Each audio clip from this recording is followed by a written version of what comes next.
So mga kabanata, i-share ko lang ito habang si President Bongbong Marcos ngayon ay nagtatalumpati sa kanyang pangatlong suna. Kanina lamang ay naglabas ng itong si Abalos, no, si DILG Secretary Abalos. Parang mayroon kasing timing din kasi bago timing din naglabas din ng video itong mga kontra kay President Bongbong Marcos.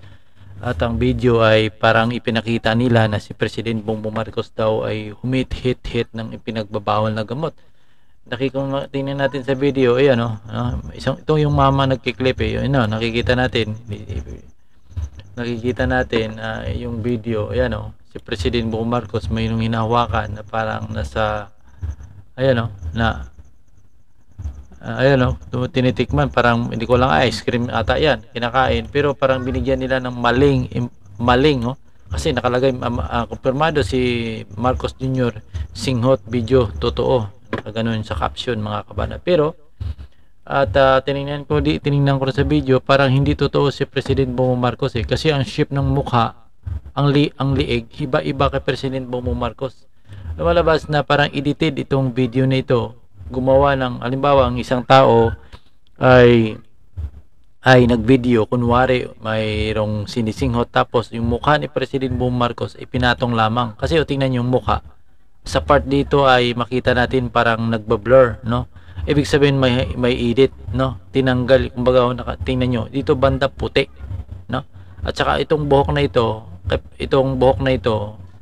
at dito sa likod iba na, hindi, tingnan mo yung shape ng buhok, mataba, mataba yung pisngi dito mataba, nakita nyo ang pinatong lang dito yung dito banda pinatong sa isang para maging kunwari, tingnan mo dito kasi sumisinghot siya, tingnan mo, yan may kinukuha at kinakain na sabi nila ay confirm daw na yan. Tingnan mo yung mukha, kita mo yung leeg, ang layo, hindi yan kay President Bongbong Marcos yung leeg, parang mukhang bata pa ito At ang ditong nick nyo, tingnan nyo. Siguro ginaano lang niya dahil matagal na di umano, no? Parang pinagdidiinan kasi nila 2012 pa, no? Matagal na panahon. Pero sa akin hindi ito si President Bongbong Marcos. Parang ito ay lang edited, kasi kung titingnan natin dito sa part video ito, nakikita natin dito parang edited talaga Kita nyo. 'Yun. Yan ang ginawang press conference ni sa pakita ko na ito sa inyo. Kayo naman mas dito. Nagiging viral po ito. Gusto lang po namin gumawa ng statement, ako mismo, at of course, si General Marbil, mamaya makasalata. Pero, yung Pangulo sa Cadiz. Okay. Sa gitna po ang larawan ng ating Pangulo. Yung pong nasa baba ay ang larawan ng allegedly, ang ating Pangulo raw. Tignan nyo ang, tignan mo yung pisngi. Tignan nyo ang tenga. Tignan yung maigi ang tenga rito. Pagmasdan nyo, yung larawan ng ating Pangulo sa kaliwa, yung earlobe na tinatawag, yung ano man tawag dito sa Tagalog, lambi, no? Edited talaga. Tignan nyo yung nasa kanan. Diyan pa lang makikita nyo. Bakit ko sinasabi ito, mga kasama, dahil napakaraming kumalat sa social media ng mga AI, ng mga peke, sari-sari naghahalo sa mga panahon na yon, sa mga maging mapanuri tayo. Huwag tayo basta-bastang maniniwala rito. Iniulit ko, ako mismo personally, isang tingin ko pa lang nakita ko na ito sabi ko wala ito. No? Kayo na mismo maghusga. Tignan niyo itong maigi itong larawan na ito. Kaya nga ito ay of course I'm requesting, I'm asking our Chief PNP, General Marbil, together with the General Bakay and of course General Cariaga, to immediately create a task force to probe this issue, Talagang imbestigahan nilang maigi ito. Probably tawagan nila at they coordinate also with the ICT. At kung anong findings dito, malaman kaagad ng ating publiko. Sa tagal na kakilala kong ating Pangulo, ako'y naniniwala, at ako'y nagsasabi that he does not indulge in this kind of activities. Yun lang po ang aking masasabi sa isyong ito. At itong larawan na ito, tignan yung maigi, maging mapanuri tayo. Huwag tayo basta-basta maniniwala sa nangyayari ngayon. No? Tignan nyo, ang layo ng itsura. Ang layo po. No? Okay? So ito po iimbestigahan ng ating kapulisyahan. Okay.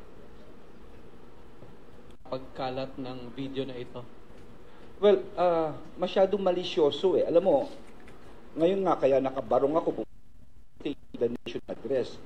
Sa ating kababayan, ito po ay report ng ating Pangulo sa kanyang mga nagawa. At ako'y saksi, talagang napakarami niya nagawa. Tapos tiniming pa itong mga oras na ito. At nakita nyo naman, no, sinasabi ko nga personally, talagang wow, hindi siya po yan. No? Tignan nyo, maging mapanuri tayo. So, medyo malisyoso eh. Medyo malisyoso ang paggagawa nito. Hindi naman tama ito at masyadong masakit, no? Itong ginagawang ito sa ating Pangulo. Ano pong magiging legal na hakbang natin? Well, may mga tungkol dito. Siguro I will throw this microphone kay ang ating legal is here, right? Oh, Matthew, yeah. What's the ito po yung batas, babasahin na lang yung batas. Thank you, sir.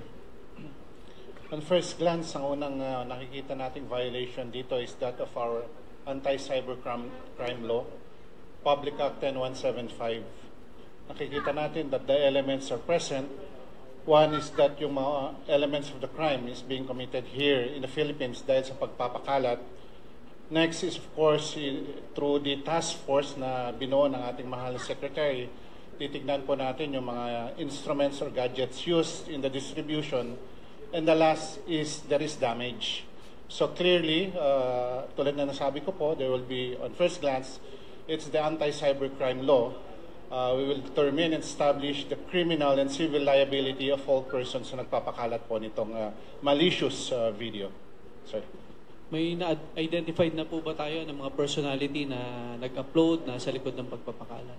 Well, ganito lang, kaklaruhin ko, magkakaroon tayo ng tamang proseso rito. Parang takot naman ito magsalita ng itong si Abalos. Chief PNP, no, probably will be made up Parang siya, ingat na ingat, ika nga. Director for Investigation and Detective Management together with the Kahit cybercrime. verbal man lang a word, ayaw magbitaw. They will get the expertise of the ICT here, no, and other agencies that might be called upon.